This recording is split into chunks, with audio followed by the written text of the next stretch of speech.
In a nightmarish future, the United States has been overthrown and replaced by the Republic of Gilead, a totalitarian theocracy built on extreme religious fundamentalism and patriarchal control. Environmental disasters and plummeting birth rates have created a crisis of fertility, which the new regime uses to justify its brutal reorganization of society. Women are stripped of all rights, forbidden to read, own property, or control their own bodies. They are categorized solely by their utility: wives of the ruling commanders, Marthas who serve as domestic laborers, aunts who indoctrinate and police other women, and handmaids. The story is narrated by Offred, a handmaid assigned to a high-ranking commander known only as Fred. Her name literally means of Fred, signifying her status as his property. Her sole purpose is to bear a child for him and his bitter, disillusioned wife, Serena Joy. Offred's life is a tightly controlled routine of isolation, surveillance, and ritualized rape known as the ceremony, performed with chilling formality. Her world is one of muted colors, prescribed greetings, and constant fear, policed by the ever-watchful eyes of the state. Yet, Offred's mind remains her own. In the silence of her sparse room, she escapes into memories of her past life, her career, her love for her husband Luke, and the joyful chaos of raising her young daughter. Their attempted escape over the border and their violent separation haunt her. These memories are a source of both pain and strength, a proof of a reality Gilead seeks to erase. The present is punctuated by her guarded shopping walks with another handmaid, Offglen, where subtle shifts in tone and carefully chosen words hint at a hidden world of resistance.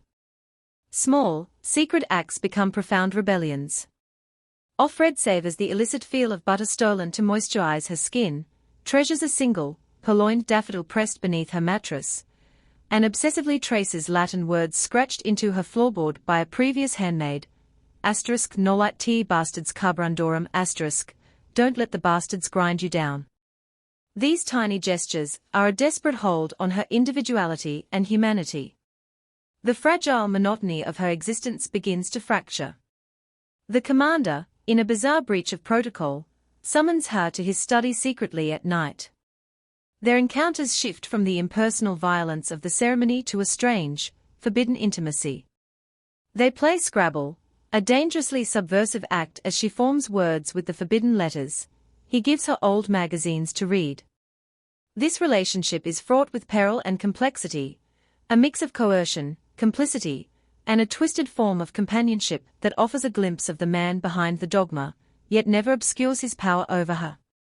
Simultaneously, a more dangerous alliance forms with Serena Joy. Desperate for a child, Serena suggests that Offred secretly try to conceive with the commander's chauffeur, Nick, a man with ambiguous loyalties.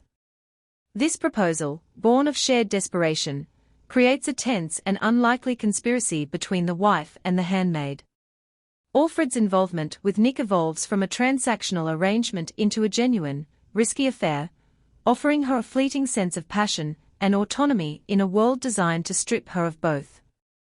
Through Offglen, Offred learns of Mayday, an underground resistance network fighting Gilead from within.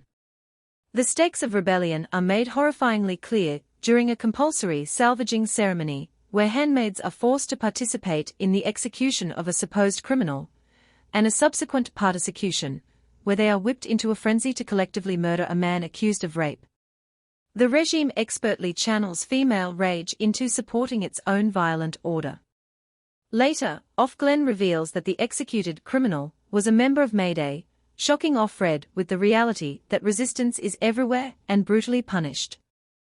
The precarious balance of Offred's life shatters when Offglen is discovered and vanishes, replaced by a new, fervently pious handmaid.